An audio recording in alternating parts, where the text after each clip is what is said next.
I pozdrav ljudi, danas ćemo pričati koji program koristiti za snimanje igrica.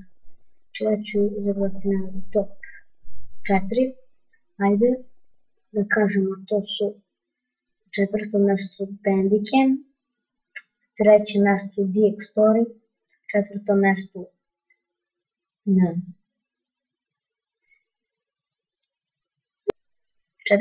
Bandicam, na trećem Dxtory, na drugom Mirrorless Action i na prvom naravno Fraps. Ali ja bi najviše preporučio ipak Mirrorless Action, zato što Fraps ima prevelike fajlove.